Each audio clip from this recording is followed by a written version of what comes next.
we built what we call the viral content model, and that's been leveraged to generate about 60 billion views, 100 million followers, and $1 billion in revenue. We've proven this against pretty much every industry and sector. Today, what are the biggest mistakes that you see people making when they're creating content? Congrats on getting beyond 1 million. What got you here won't always get you there. This is a podcast for entrepreneurs who want to reach beyond their 7-figure business and scale to 8, 9, and even 10 figures. I'm Brad Weimert, and as the founder of EasyPay Direct, I have had the privilege to work with more than 30,000 businesses, allowing me to see the data behind what some of the most successful companies on the planet are doing differently. Join me each week as I dig in with experts in sales, marketing, operations, technology, and wealth building. And you'll learn some of the specific tools, tactics, and strategies that are working today in those multi-million, 8, 9, and 10-figure businesses. Life can get exciting beyond 1 million.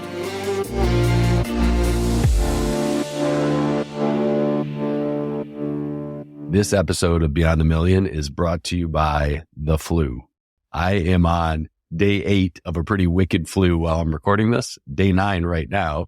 So there's a little bit of a slow start to this episode, but it is well worth the listen. As it unfolds, we get into some very structural, creative approaches to killing it on social media and driving ROI, which is something a lot of people don't effectively do on social. So buckle up, get through the beginning of it. It's not terrible, but it could be faster and enjoy. Here's Brendan Kane. Brendan Kane, I appreciate you carving out some time. Pleasure to meet you. Thanks for having me. It's great to connect with you and everybody that's tuning in for this. Absolutely. So there are a lot of things to cover, but I want to start with the claim to be the first person to do an influencer campaign on YouTube in 2007, because I think it sets the stage for kind of a lot of things after that. Can you tell me about that? And we'll jump off from there. Yeah, so I started my career in the film industry. I initially wanted to be a film producer and went to film school, quickly realized they didn't teach you anything about business in film, and figured that I needed to learn the fundamentals of what it means to launch and manage a business just to gain that kind of skill set. So I started a few internet companies while I was going to college. And then when I moved to LA to pursue a career of film back in 2005, like everybody else, I started at the bottom. I was making coffee, copies, deliveries, things of that nature. And I needed to find a way to kind of capture the attention of the higher ups, the studio executives, directors, producers, things of that nature. And when anybody would ask me, well, why did I move to LA? I would say I wanted to be a film producer, and I could see everybody's eyes glaze over because there was one of a million. They didn't need another film producer. So I had to take a step back and kind of analyze the situation. And I noticed in the studio that I was working for is like every time we finished a film, there would be a sense of anxiety and stress that would come over the office because we invested tens of millions of dollars into a single piece of content. And then we needed hundreds of millions of people around the world to know about this piece of content in a matter of months. We didn't have years or decades like you do in a typical kind of company building a brand, building a company. So I just noticed that at the time, social media was emerging. It was MySpace and Friendster were the predominant players. And then Facebook had launched and YouTube was gaining momentum. And I just noticed that on YouTube, and influencers weren't a thing at the time. The term influencer didn't exist. But I noticed there was these individuals that were building these YouTube channels, reaching millions of people. And we were working on a movie called Crank with Jason Statham. And it was an action movie, but it wasn't like a $100 million budget film. It was relatively modest. I think it was like a $12 or $15 million budget film. And for an action movie, that's not a lot of money. And thus the marketing budget behind it wasn't a ton.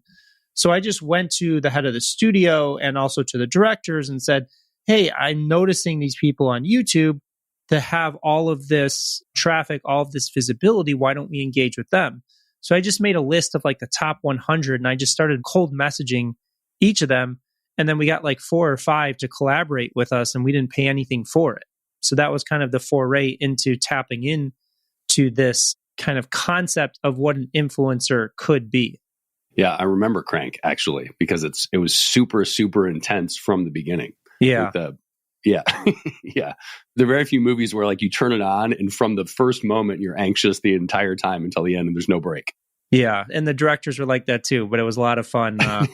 We captured a lot of funny things and had Jason Statham do a lot of funny things that he normally wouldn't do. And kind of you can see that after that, he started to spark his interest in comedy movies. And it was because he had the ability to kind of flex that muscle in that film. I love that. Well, that plays into, the kind of what allowed those influencer relationships to work. So the notion of piggybacking on credibility has been around a long time, but the idea of doing it specifically on social platforms and with people that are influential for different reasons, as opposed to, oh, it's an A-list celebrity, so let's get them to endorse our brand. Leveraging a social following is a very different proposition. And I think that's the foundation of, or the genesis of the word influencer, right? Is this new concept of like, oh, it doesn't have to be an A-list celebrity. It's just somebody controlling an audience. What has changed in your mind from 2007 to, today it's 2024, mid 2024, relative to engaging influencers? Well, I think that it's more of a set industry. Like back in 2007, when I was doing this, there wasn't really an industry. Like, again, there wasn't the term influencer. I basically just reached out to these content creators and I said, do you want to interview a movie star? I mean, it was that simple of a hook that resonated. Versus when you look at it today, it's a multi-billion-dollar industry. Like there's some structure to it. And it's gone through its phases. There was, the phase where it was just get the biggest influencer with the biggest numbers, and you're willing to pay a huge amount to access their audience and access the connection with them and your brand, to more sophisticated actual attribution tracking and understanding whether or not this specific influencer and audience is the right fit, to kind of looking at micro influencer strategies. So I would say that the industry and the ways that you can maximize the potential of it are far more structured and sophisticated in the beginning, because there was very limited understanding of what it meant to engage with these people. Also, there was very limited data and information about audiences and engagement and things of that nature, where today the market is just saturated with influencer tools and ways to aggregate influencers, understand the demographics, engagement rates, things of that nature. So there's a lot more of them out there, and there's a lot more tools at your disposal to harness the power of it if you go down in that direction. Well, while we're on that, you mentioned that basically the proposition was, hey, do you want to interview a celebrity? And then there was no cost and no money exchanged, which would be a tough ask today.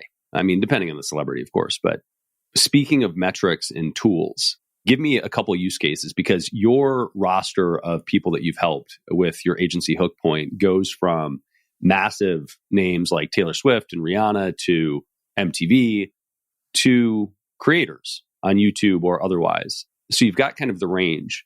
If you're trying to engage an influencer on a large scale versus a small scale, what are the metrics you look for and track, and how do you approach those differently? Well, our company doesn't really work a tremendous amount in terms of connecting brands with influencers, but I can give some recommendations because I have done it over the course of my career. I think first, as I already mentioned, is don't get enamored with the numbers. Just because it's a big number next to their name doesn't mean it's the right fit for your company. It doesn't mean that their audience isn't powerful. It's just whether it is a direct kind of correlation to what that audience may be interested in. What I would recommend is, if you have a set budget, is try and diversify that budget across as many influencers as possible. Test that budget to identify which influencers or audiences are actually converting, meaning you need to actually have attribution set up. Like there's a lot of companies that don't understand, like when a sale happens, where exactly did that sale come from? So that's a big element to this process, is if you're going to engage with an influencer in any capacity, whether you're paying them, giving them free product, it's critically important that you have the attribution set up so that you can understand what is success and what is not success. Because if it's not successful, obviously you don't want to continue investing down that path, whether it's time, money, resources. But just as important, if it is successful, you want to be able to understand how to duplicate that level of success. So number one, don't get caught up in huge numbers. Number two, try and diversify against as many influencers as possible and testing it. Number three, I would say in terms of negotiating or working with these influencers, as long as it's kind of transparent and honest with the direction you want to go, just say, hey, listen, we're looking for a long-standing relationship with content creators and influencers. So if this performs, we can pay you more the next deal and the next deal from that, where, we don't overinvest in that initial one. And then I think the last point is, I think people underestimate this or don't even look at it, is make sure that in that negotiation or in that initial campaign, that you have the ability to run paid against that organic post. Because one of the things you've got to understand with organic, most of the time, the creator is not going to reach 100% of their audience. It could be as low as 10% or even lower than that. So you want to make sure that, especially if the content works, you have the ability to hit 100% saturation with that audience and probably at a multiple frequency to really maximize the potential of the asset they've created. And then also the potential to test it outside of their audience to see if it can be scaled further. Most people look at influencers and say, oh, they have a huge audience. They're going to post something once and that's it. Our job is done. But there's a whole other aspect to look at it from a paid perspective that you can really maximize the potential if that creative asset that they've created is converting for you. So I want to dig into the nuances of running paid against organic, because I think that that's super important. And also it gets very granular from platform to platform. And there are specific questions I have there. But to recap influencer strategy, and obviously you've had a ton of experience with it, whether your agency does this or not directly. If you're smaller, like let's say you're launching your first influencer campaigns, are sort of micro influencers going to be a viable strategy? I mean, what I heard was diversify the influencers and test a bunch of things. Do you go micro at that point? And if you're larger, does micro still seem like a reasonable strategy, or do you try to find bigger people? What do you think is most effective from that perspective? It really depends on the situation in the company, but micro influencers are a great place to start, especially if you have a limited budget. I just hate to see companies, if they have a limited budget, just to go after one influencer. But I've seen companies that use micro influencer strategies all the time. So micro influencer strategies, obviously you're diversifying your risk. There's not as big of an upside with each micro influencer. But however, as we talked about the paid side, is if you find a micro influencer that creates a piece of content that's really hitting the chord and converting, you can really fuel the reach behind that and the potential sales behind it. So if you're getting started, I think micro influencers are a good place to start, because at least you can get that process going, understand, because there's nuances of how you communicate with these people. There's some people that are just not going to respond. There's some people that are horrible to work with. There's some people that are great to work with. So if it's your first time, definitely going micro influencer is an easier approach, and it can be effective. Just because they're small doesn't mean it can't correlate to an effective campaign. As you grow, just make sure that if you're going to be cutting those bigger checks, that you really understand what you're going in with. Just if you're a very successful company today, have a lot of revenue, and even have a big budget, and you've never done an influencer campaign, I still hesitate to say, just go and spend a ton of it on a huge influencer if you've never done it before. Because you want to kind of knock out that rust of the first few times to do it, because you're going to learn something each time you create one of these campaigns. And even if it's not going to have the maximum impact in the beginning, that learning experience is just going to set you up for greater success as you cut those bigger checks. So let's talk about what to look for. You mentioned it's not just the number, and it's alignment with your brand. And so that makes total sense to me. From a metric perspective, a lot of people tend to get trapped in vanity metrics and how many views, how many likes. It's great if you can pin it back to actual ROI. What are intermediate metrics that you look at, and how do you track them? Well, I think first off, just understanding the type of content and the relationship they have with their audience. Like, it's common sense, but I don't think hiring a beauty stylist to promote a cooking product is probably the right correlation there. At the same time, if you're hiring a beauty stylist and they've promoted 10 competing products over the past 6 months, maybe it's not a good fit. So getting a real understanding of what is the relationship, what they have with their audience, what other types of products or services have they promoted? In addition, what happens to those numbers once they promote that product? Because often people can get enamored and see, oh, this person got 10 million views on this video, but the minute they integrate a product into it, it drops to 10,000 views. So that understanding of that relationship they have, and if you want to take a step further, and I recommend, especially if you're going to invest a lot, is, what do the comments look like when they actually integrate a product into that video? In addition, you can get metrics either from the influencer themselves, or there's other platforms out there that can break down kind of the demographics of that audience to ensure that it connects. So for example, is like, if you have a swimsuit model and you want to sell swimsuits to females, but their demographic is like 80% males because she's a beautiful woman, maybe that's not a direct correlation to where you want to go. But I've also seen the flip side where a fashion brand wants to sell to women, but then they look at this female influencer and they say, oh, it's probably all men following her, without actually looking in and digging in to kind of the insights of it. So as much as you can understand about who this person is, and I'm talking more about kind of the bigger influencers, like micro influencers, you can diversify the risk and test like 20 and just see what the data shows you. But if you're getting into that kind of higher tier, it's just really understanding what is the relationship, what is the type of content, what happens when they integrate a product into their content, how many times have they done it, those types of things that can kind of inform whether or not it's going to be fruitful. In addition to what I said before, is try and approach them to say, hey, listen, I don't want to spend a ton of money on this first one, but I want to develop a long-standing relationship with you. How do they respond to that? Now, obviously, you're a new company coming in, and they may have a huge demand for their time. So how do they respond to that? Are they really excited about working with you? Do they just want the paycheck? Are they open to building a long-standing relationship? Those are all types of things that you want to kind of feel out in that process to make the determination whether it's the right fit to collaborate with them on.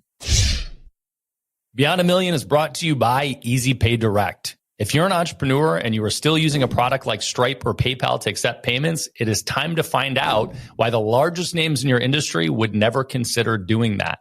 Check out easypaydirect.com/BAM to find out more.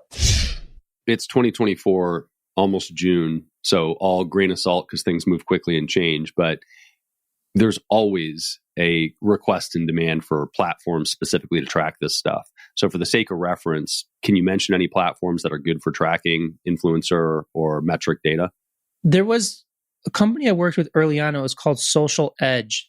They may have rebranded, but they've been in this space for 14 or 15 years, and they probably invested $100 million in this space.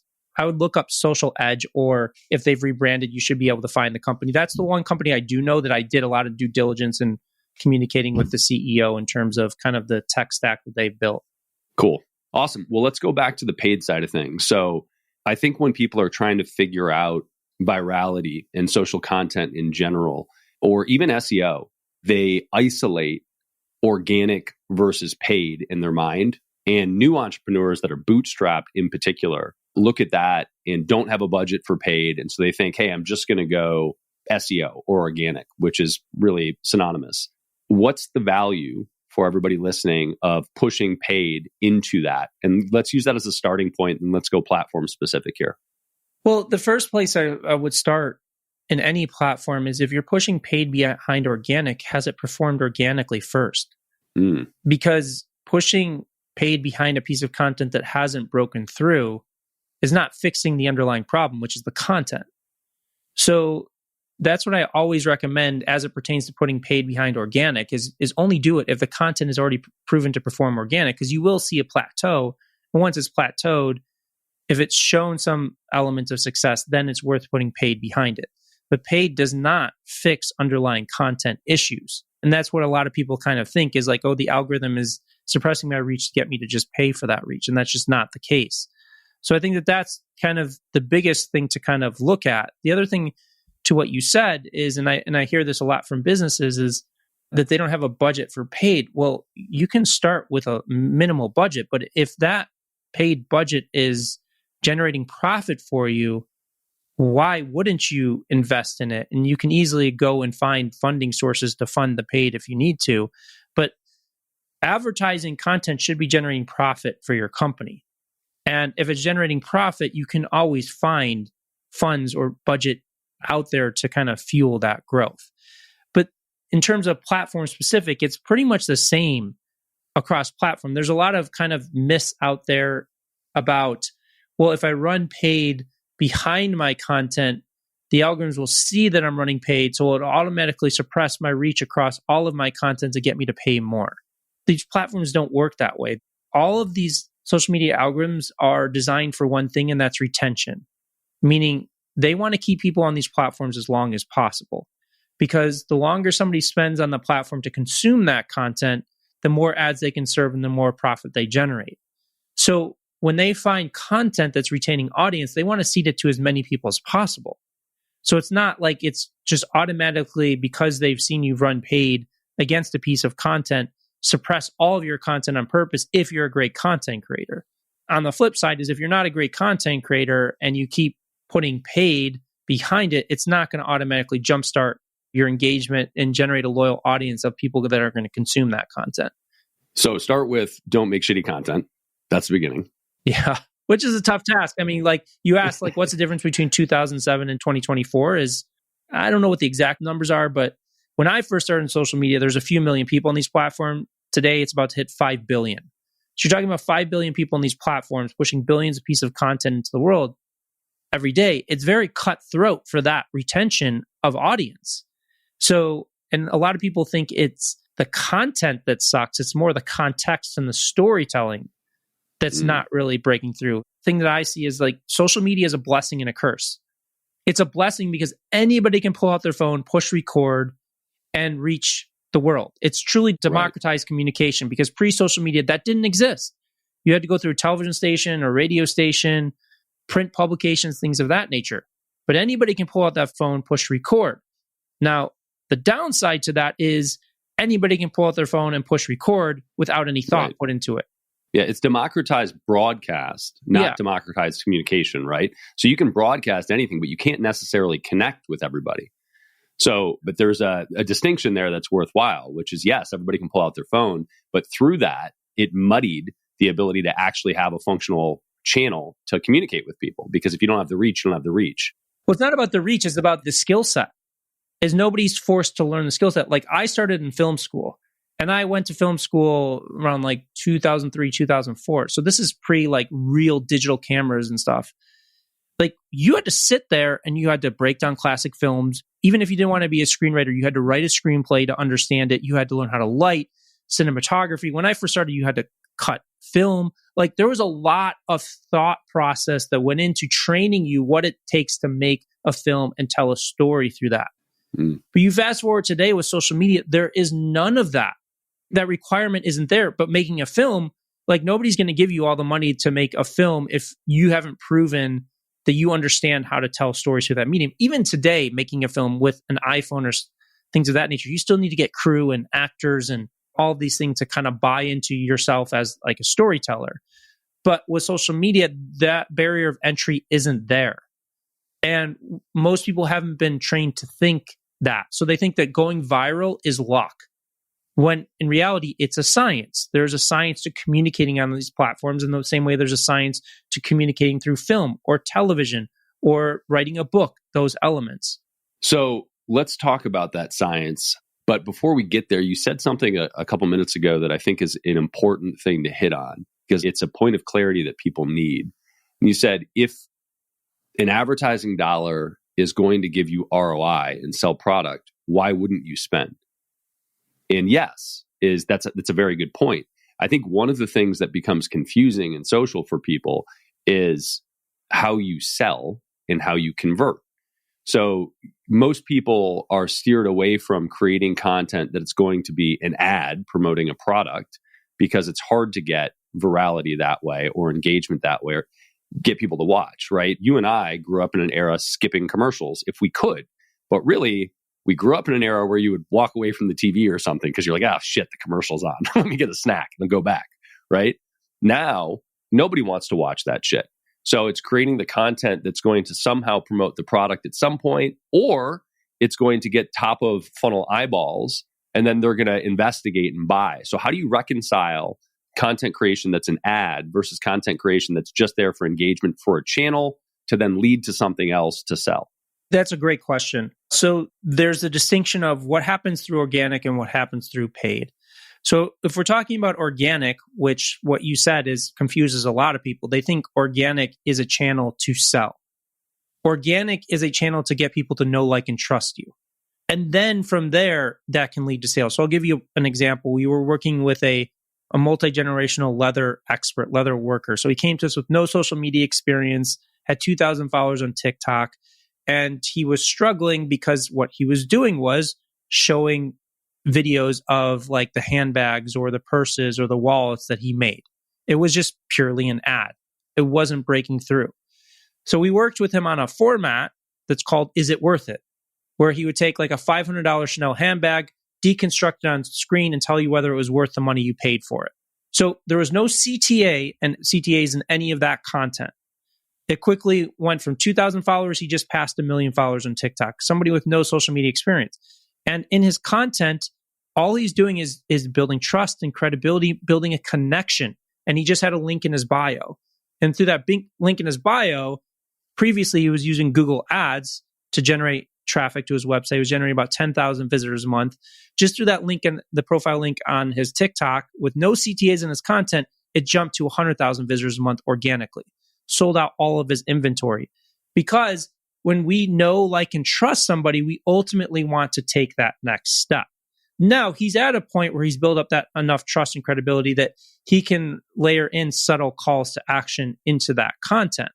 But that's the big distinction between kind of the organic and paid is people want to jump before they have a relationship with somebody to making the ask. And like, if you think about like telemarketers, like, or people on the street that come up to you and ask you for money, you don't know, like, what is your reaction? You're like, I don't know you, why you're asking me for that. Versus a friend or somebody you know asks you, hey, can you do me this favor? You're more likely to say yes because you have that relationship built up. Now, there are experts kind of on the paid side that have mastered kind of storytelling of how you build that trust and credibility and storytelling that can ultimately convert off of a cold audience. It doesn't necessarily have to take a multiple frequency. But this is kind of the mistake that most people make as it pertains to organic, is they treat like their social media profile like it's their website. And it's just not. This is a communication tool to bridge and foster that connection. But once you do, it's massive. Now, like you think of, for example, Kylie Jenner, she built this relationship through the TV show, but then fostered it through, social media. She built this relationship with millions and millions of women around the world. And then she became the youngest billionaire because she had this know, like, and trust element. She didn't start out that relationship by saying, go buy Kylie's cosmetics. She built that trust and relationship. Same thing you see like The Rock and his tequila company. Or to take an influencer, for example, you look at Mr. Beast. He spent 10 years plus building his audience, building that trust and credibility. And then he launches Feastables. Then he launches Beast Burger and these elements. So that's kind of a big distinction I think people really need to kind of understand as it pertains specifically to organic. It's like, how do I get people to know, like, and trust me? And if people know, like, and trust me, they're ultimately going to want to take that next step on that journey. So through that lens, when we talk about paid, there is the idea, like you mentioned, of paid going direct to ROI. And then the other approach is paid going towards increasing that know, like, and trust brand and just building your size. So 2 questions here. One is, at what point do you transition and say, hey, the content I'm creating is all about getting you to know, like, and trust me before I ever do a CTA? And is spending a bunch of money to build that and to get more followers, to get more engagement part of that strategy? Or do you wait for the paid until after you get there? I would recommend hold off. And I'm talking in terms of putting paid off of organic, is hold off until you've demonstrated that you've built that relationship and it can be a single piece of content. Like, if you have a single piece of content that's taken off and you're seeing a meaningful impact on the business, like one video, organic video without a CTA can still sell a lot of product for you. People think that it has to have a CTA in order to have a direct correlation on a business objective and goal. So what I recommend is, until you're starting to feel the impact on your business, hold off on paid. Once you start feeling the impact, whether that's kind of DMs, people asking about products, people clicking on the link in your bio, like you mentioned vanity metrics before, is like a metric is vanity to the business. Like, us as individuals can't look at a business or an influencer and say that's a vanity metric, because we can't see behind the scenes in terms of how they're correlating that into commerce. So for you as the business, you need to have an honest look at the metrics. Maybe you're generating a lot of followers, maybe you're generating a lot of engagement, but is it progressing your brand? Is it progressing your business? Are you feeling that effect? If you're feeling that effect, then yes, test by fueling more paid into the things that are working to see if you see that growth as well. But you as a business owner have to be able to kind of measure that and have a gut check. Like I did that with my business. I started out with content creation and for the first book, 1 million followers, but I didn't have really the solid business foundation and structure in place. So I took a step back and focused more on the business structure and getting all of that going. And now I'm investing more time and energy into the content. Yeah, I guess what I'm getting at from that perspective is, and that's a good segue, because when you are heavily budget constrained, when you're $0 to $1 million and you're trying to figure out where the best use of capital is, everything you just said makes a lot of sense to me. But let's say you're at 10 million or 50 million. Is the advice the same? You wait until you see the bottom line impact to the company, or do you spend money at that point to drive social presence to accelerate that flywheel? From my experience, and again, I'm going to delineate between building social presence and using paid for conversion. So in terms of building social presence, I don't care what size of business you're in. If you're not feeling the impact and you don't feel like your content is dialed in and it's having an impact on your bottom line or whatever KPIs you're looking at, paid is not going to fix it. You need to learn to become a better storyteller. Like I've worked with multi-billion-dollar corporations that spend $30 million a year on content and they're averaging like 1,000 likes on a post. Like the size of the business doesn't dictate how good of a communicator you are in your ability to connect with an audience. Like I know solopreneurs that are better content creators than billion-dollar companies that have huge teams. So I just want to make that distinction is like, sometimes you have to crawl before you run. And it's challenging sometimes with bigger organizations because you feel that pressure from the higher ups or the board or whoever it may be, that you're having some level of success, whether it's 10, 50 million, 100 million, $1 billion a year in revenue, is that you think that you're just going to spend your way through it. It just doesn't work that way in today's world. That's a huge dynamic shift, is like, as it pertains to building an audience and building a relationship with an audience through these platforms, you need to learn how to communicate. You need to learn how to connect with these audiences so that you can break through. But paid is not going to fix that. All paid does is give you reach.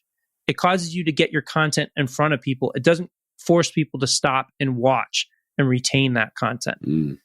Now, in terms of paid, that can be a different story. If you have an engine that you can convert and you have the historical data and performance that you show you can convert it, spend as much as possible until you break that model so you understand what that ceiling is.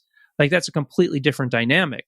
But as it pertains to building an audience, connecting with an audience, it's less about money and budget, and it's more about having the foundational elements of what it takes to tell a story in today's new world. Got it. So what I heard basically was, and correct me if the message was different, but was use paid if you have a solid CTA that's going to convert ROI, actually get ROI. Don't use paid to try to grow your social presence or brand. Work on your storytelling. Yeah. And I'm like, to give you an example, is like I'm working with some of the best kind of paid marketers in the world that are looking to build their social presence right now, and they have no clue. But they're like the best in the world of like running paid ads to cold to converting. But they're sick of having to overextend themselves on paid, and they want to learn how to build an audience. But it's a completely different skill set. So they're kind of almost starting from scratch in that perspective.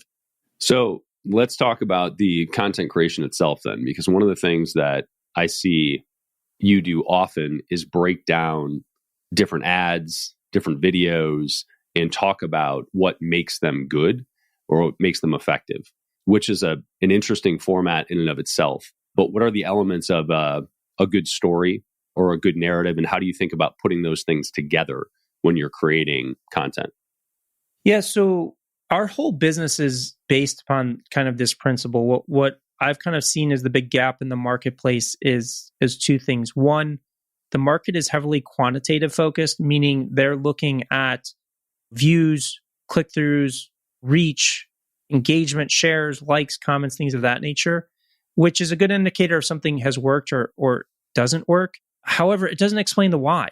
Something got 1 million views and something got 10,000 views. Why? Quantitative doesn't answer that. The second element that people really get wrong is they only look at their own content. You know, let's just say you're stuck at 10,000 views of video. It's like, how is studying your own content going to teach you how to break through to that next level? So the model that we've spent about 6 years building, investing millions of dollars to kind of really solidify this, is based upon qualitative analysis and research. And you use the word format. So what we do is we look at specific storytelling formats on specific platforms. Now, there's hundreds of these formats out there. Like, to give you an example, one you've probably seen on Instagram or TikTok, we call it 2 characters, 1 light bulb. It's where the person plays the expert and the novice. They play the same person and they break down a common myth. They debunk a common myth. They go back and forth. So that's an example of a format. So that format has been used for many different industries and subject matter. It's used for finance, for legal, nutrition, real estate. Any of these things can be put into that format. So we know with formats, it's not really about the content, it's about the context. So how do we unveil the context? How do we understand it? So what we do is, in our qualitative research process, we call it gold, silver, and bronze. So what we do is we take 5 to 10 of the top performers. In that format, it can yield like 10 million views plus. Then we look at what we call the silver, the average performers, which is probably like 500,000 to 1 million. And then bronze, the underperformer, is like less than 100,000 views. And we take about 5 to 10 of each. And what we're looking at is what's happening in those high performers from a contextual nature that's not showing up in those underperformers. So in terms of kind of dissecting this, we look for what's called performance drivers.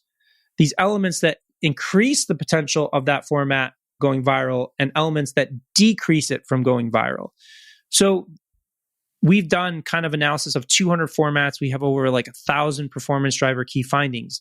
These are things like pacing, tonality, facial expressions, body cues, what happens in the first 3 seconds. Are they using captions? What types of captions? Title cards, thumbnails, all of these nuances that kind of help contribute to the successful use of that format. Because what we see oftentimes is people, and I've even seen it happen with our format, some people will look and see a format that's generated millions of views and they're like, oh, I know what that person's doing, I'm going to do it. And 99% of people fail at doing it because they're not understanding kind of the elements that contribute to the successful use of this. Mm-hmm. To give you an example of where I started my career is making a movie. Every movie for the past 80 plus years has used what's called the 3-act structure of how they tell the story. Every film uses it. However, most moviegoers, they don't know that that's happening, but they'll go down and watch a movie one day and say, that is the best movie I've ever seen. And another day, they'll sit down and be like, that is the worst piece of garbage I've ever seen. But they're both using the same format and structure. So what's the difference? Well, it's the acting, it's the dialogue, it's the directing, it's the cinematography, it's all of these elements. It's not really the content itself, it's the execution of that content. So that's a big part of kind of, we're looking at it from almost like a filmmaking perspective of analyzing all of these elements to understand what are the contributing factors that help tell a good story through a format versus what are the elements that we need to avoid in using that format to express the message that we want to get out into the world. I love it. So first and foremost, be thoughtful in your approach to content creation as opposed to just turning the camera on and going. I think that there was a question in here, which is at this point in the game, is it quantity or quality? And I think the answer that you just gave is it has to be quality. Is there anything to be said for quantity at this point? There is once you've mastered it. Like, to give you an example, Mr. Beast, who's the biggest influencer in the world, when he's starting out, he's doing like a video every like 4 to 6 weeks. But I think it was like last year, he said in 2024, I want to ramp it up to a video every week. He can do that because he spent 10 years plus mastering every nuance of it. So once you've kind of become a master of your domain, master of your format, and you understand it, then you can make that decision to make that jump. And there's just a lot of misinformation out there because back, let's just say 10 years ago, when there's less people on the platforms, less content, the algorithms did favor frequency because they wanted people to produce more content for retention. But as it's kind of matured and what we see today, there's just so much content out there that the algorithms have so much content to choose from that they're not just going to favor you just because you post content. They're going to favor you when you can grab and hold attention. So frequency definitely can play a role once you have proven that you understand the nuances of it. But I mean, you've really got to prove your ability as a storyteller before you move to that level. Still don't put out bullshit. Yeah. when there's a new feature on a platform, and sorry, I'm going to go down a rabbit hole here a little bit, but platforms introduce new features on a fairly routine basis, and they seem to favor people that use the new features. Is that an exception to the rule? Would you run to the new feature to test it and to see if you can get more reach? Or do you still say, no, I got to dial in the basics before I ever even bother touching the new features? So let's just kind of break down an example, Instagram Reels. So when Instagram Reels came out, Instagram designed it to compete against TikTok. So Reels in the beginning was easier to have success because there was less people producing content for that specific feature. Instagram was giving reach to it because they were putting in new placements, but it was easier in the beginning because there's less people creating content for it. However, the same principles still apply as Instagram. I think it's close to 2 billion people. Like, even if there's limited number of people using it, it's still a significant amount of people producing content for that.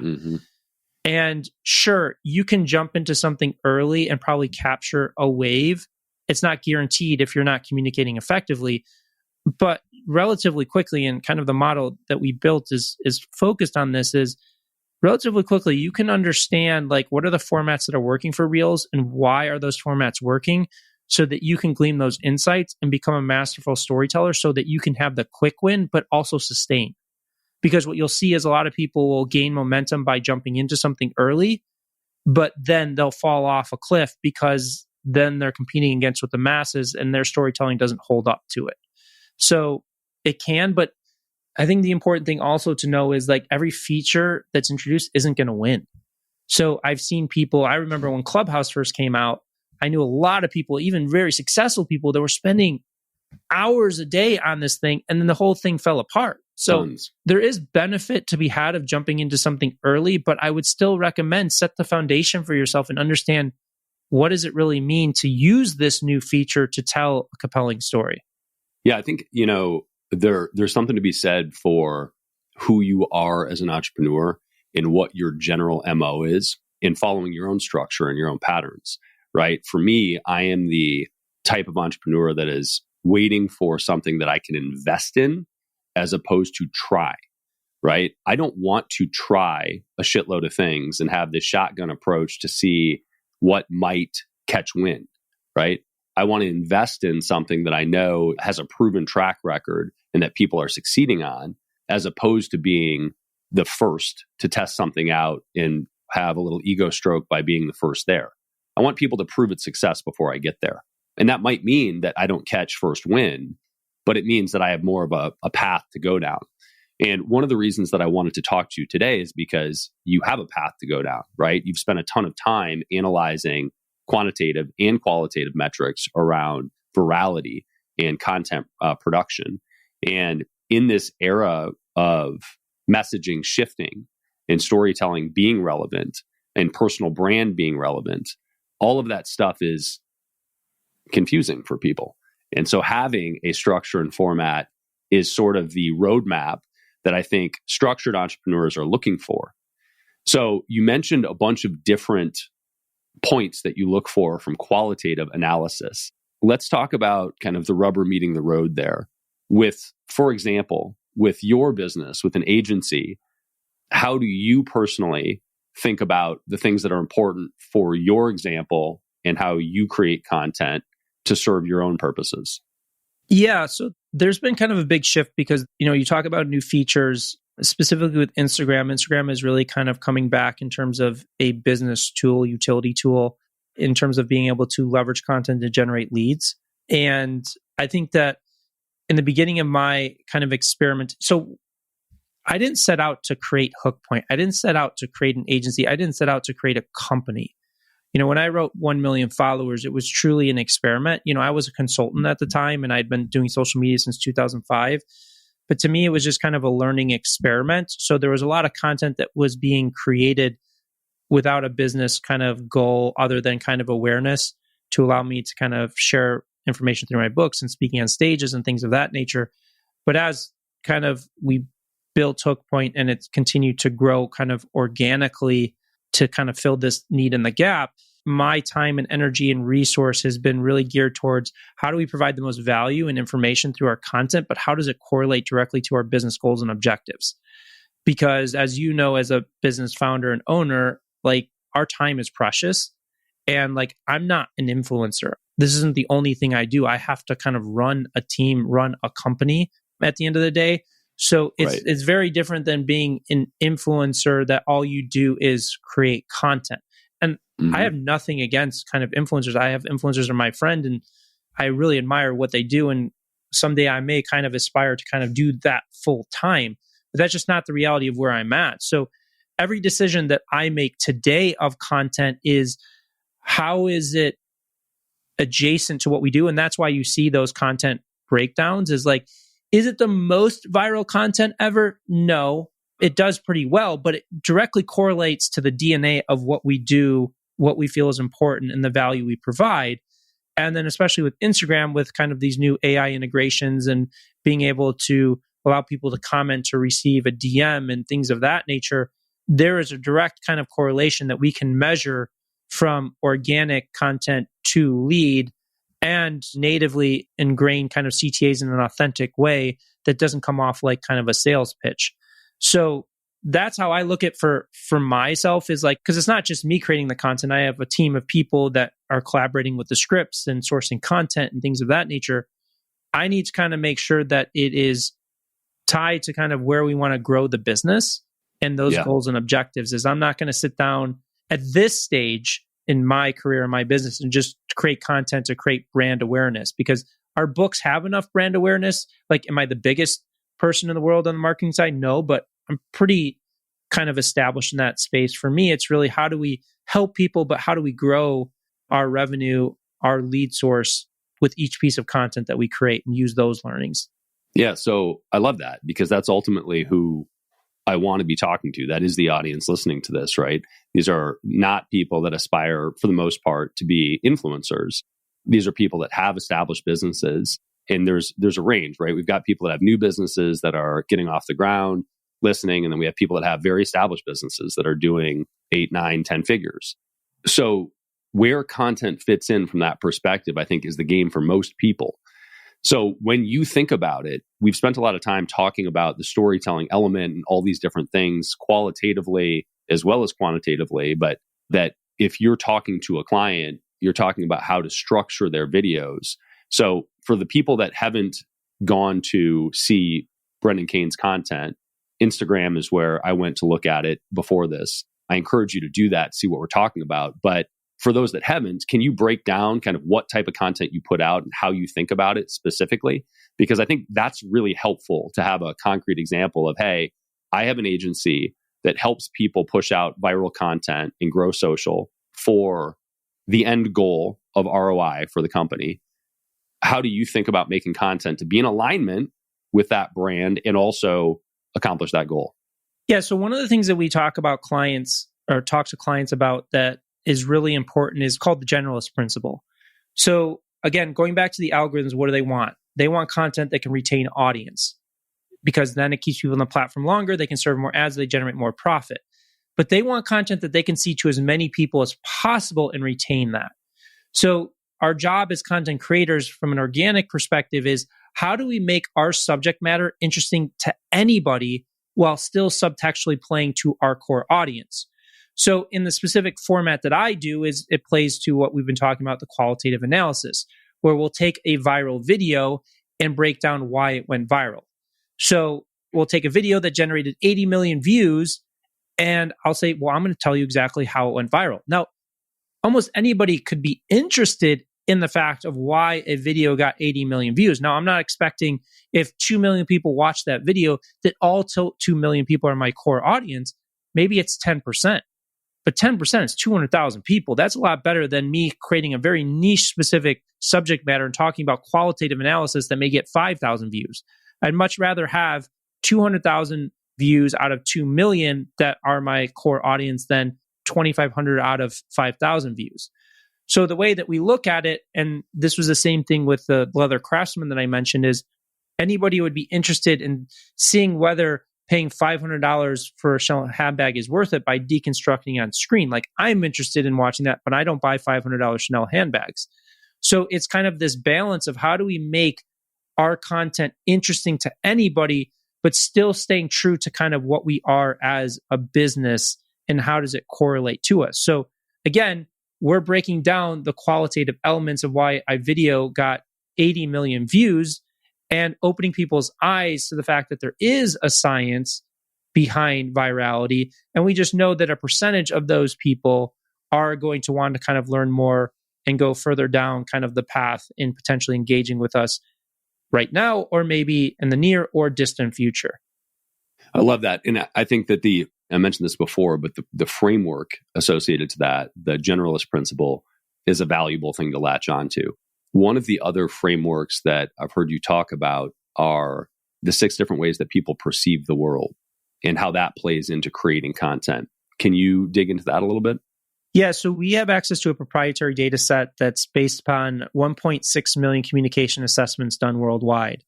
And what it does is it shows us there's 6 different ways that people will perceive our content, perceive our brand, and that will either cause them to be motivated or demotivated to take the action that we want them to take. So the largest subset of the population is feeling based. This is 30% of the population. So they're going to make a decision. They're going to connect with our content, share our content, buy our products or services based upon how it emotionally makes them feel. The second largest subset of the population is fact-based. This is 25%. So for them, it's not about feelings and emotions. Does this make sense? They want information, timeframes, data, who, what, when, where, why. The third largest 20% is fun-based. So for them, it's just they want to be stimulated. They want to have fun. Like if you think about like Robin Williams, he was like always reacting to things like having fun and doing things like that, reacting to the world around them. 10% is reflective based. We call this imagination. So these people really reflect on the world around them. If you've ever read a biography about Albert Einstein or even saw him in the movie Oppenheimer, what is he doing? He's staring at a pond. People kind of think that these people are just zoning out, but they're actually reflecting on everything around them. Another 10% is value-based. For them, it's, do I trust this brand? Are they committed to me? Are they dedicated? And then the last 5% is action-based. So they want to move fast. They want the bottom line. They want the best. Have you ever seen Tom Cruise in Mission Impossible? He's not feeling, he's not thinking, he's not having fun. He's jumping off the side of buildings. He's hanging off the side of planes. Like incidents is their psychological motivator. So as individuals, we have access to all 6, but we have our strengths and we have our weaknesses. And the challenge is, as a content creator without a level of awareness, we are typically designing content and communicating based upon our strength. So for me, my strength is logic, but that's only 25% of the population. If I only speak in logic, I have the potential to disconnect and alienate 75% of the population. So again, it doesn't come down to kind of the content, it comes down to the context of how we're representing something. So to give you an example, I was brought in by a guy named Gary Keller that founded Keller Williams real estate company. And we did an analysis of kind of how houses were sold. And what we noticed is that it's predominantly all thoughts and logic. It's this house has 5 bedrooms, 4 bathrooms on an acre of land. Well, that's just data, information, and time frame. So how would I take this content of a house and diversify it in these 6 different ways? Well, I would still start out with the logic because that's 25% of the population. This house has 5 bedrooms, 4 bathrooms, and an acre of land. But imagine yourself sitting around this fireplace on Christmas Eve. How is that going to emotionally make you feel when your whole family is there opening up presents? And did you check out the pool in the backyard? You are going to have the craziest and funnest parties, and all of your neighbors are going to be super jealous. And I firmly believe that this is a great house for your family because it's in the best school district. But I highly recommend that you move fast now because this is the best house on the market and it's going to move really quick. So again, I just take the same content of a house and just dynamically shifted the language to make sure that I'm hitting the different ways that people perceive the world. Now, if you want a cool way to kind of look at how this is integrated, Pixar uses this in all of their scripts. So go watch a Pixar movie. Like if you've seen, a perfect example is Inside Out with all the characters in the girl's head. Is like each character in the girl's head represents the different ways that people perceive the world. So it's all about balancing that level of communication to make sure you're not alienating a percentage and falling flat.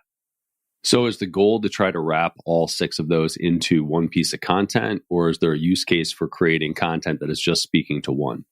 It's a great question. Typically, we say focus on the big three: feelings, facts, and fun, because that's 75% of the population.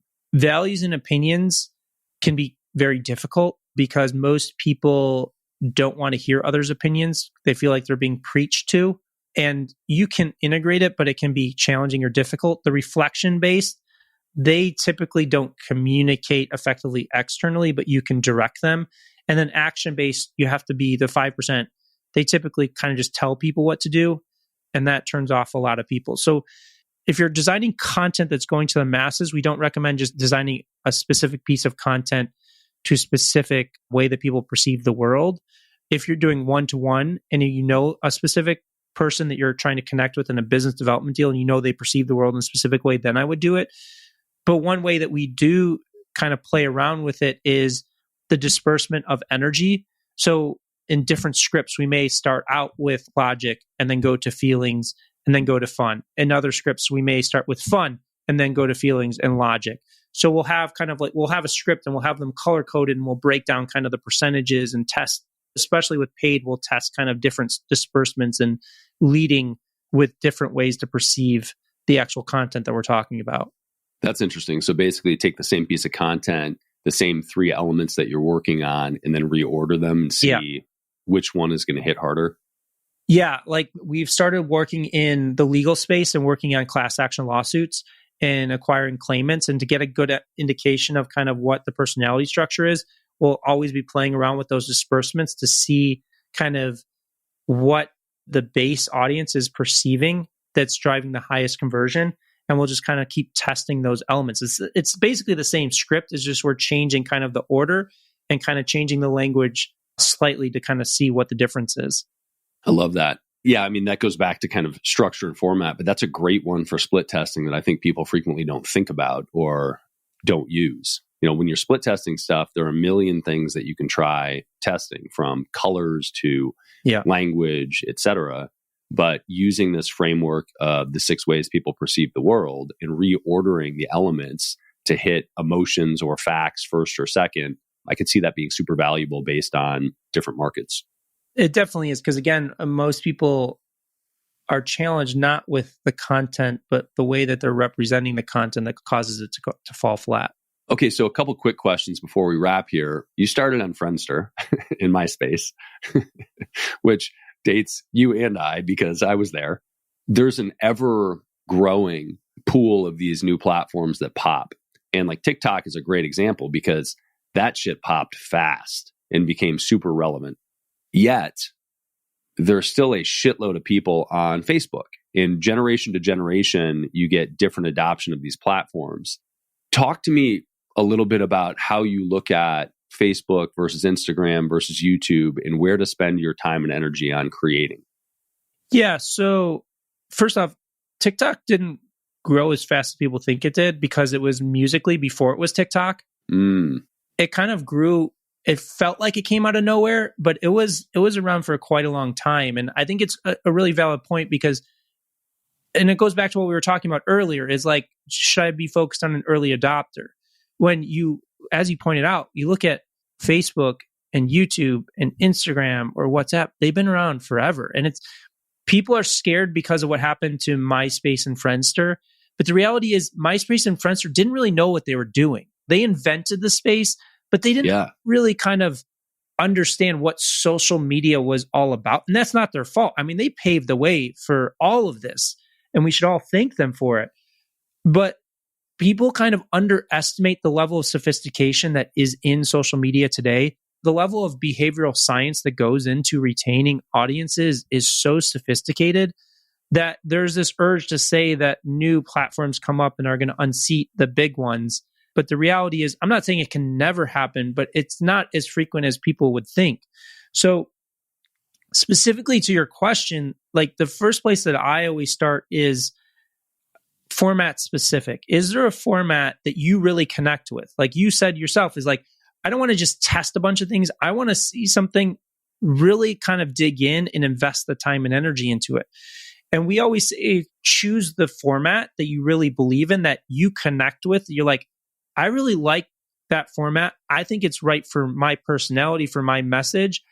And then go from there is like, well, which platform delivers the highest performance in that format? And typically people choose a format based on the platform that they consume the most on. But this has to be really an enjoyable experience for you or a learning experience for you. And it's very difficult for you to learn anything if you're not an actual user of the platform itself.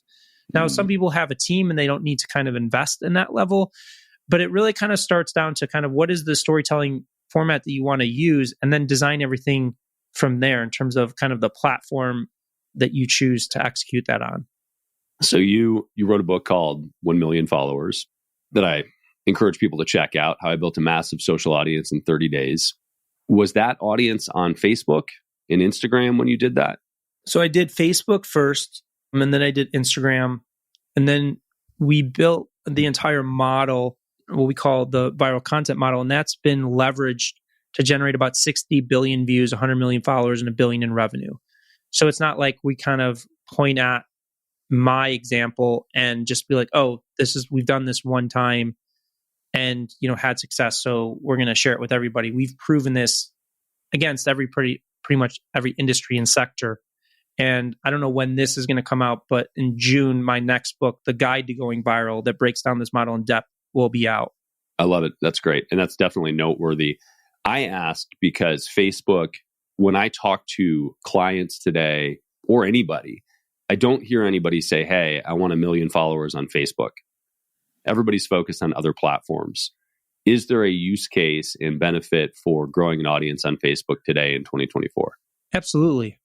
I mean, I think there's close to 4 billion people on Facebook. I think that the better question to ask yourself, and it's kind of counter to the initial title of the book, and it was happening at the time of the book too. It's just I chose that title because people are enamored with followers, but I would focus less on the followers and more your ability to create viral content. Viral content will build the followers, but viral content shows that you know how to connect with audiences, because just because you gain a follower doesn't mean you're guaranteed to reach that follower. And I would just say that if you master any platform, the true potential of that platform, you're going to have more business than you know what to do with. So if you want to be on Facebook, you like that platform, you want to grow on it, by all means do it. YouTube, I would say, is probably the most valuable if you can master long form, because long form obviously builds a greater connection with an audience, but long form also creates a little bit more challenges in terms of the storytelling dynamic, because you're holding attention for 10, 15, 20 minutes versus 30 or 60 seconds. But again, it's like, if you master any of these platforms that have scaled, you're going to have more audience than you know what to do with. Today, what are the biggest mistakes that you see people making when they're creating content? That they don't see that there's an actual science, that there's actual storytelling mechanics, that they're basically just creating content, putting it out there, and it's not working, and they don't understand why. So that is the biggest thing, is really going in and understanding that you have to become a masterful storyteller, like any medium in the history of humankind, to master it. Love it. Brendan Kane, appreciate the time. You've got 2 books out that have been out for a while now. 1 Million Followers, How I Built a Massive Social Audience in 30 Days. Hook Point, How to Stand Out in a 3-second world. And you've got a new one coming out. You want to plug that one more time? Yeah, it's called The Guide to Going Viral. Love it. Is there anywhere else that you want to point people if they want to find out more about you or the agency, et cetera? Yeah, if they want to go to hookpoint.com, they can dig into a little bit deeper into our methodology, our process, and how we work with clients. That's awesome. Well, I appreciate you carving out time. Thanks so much. My pleasure.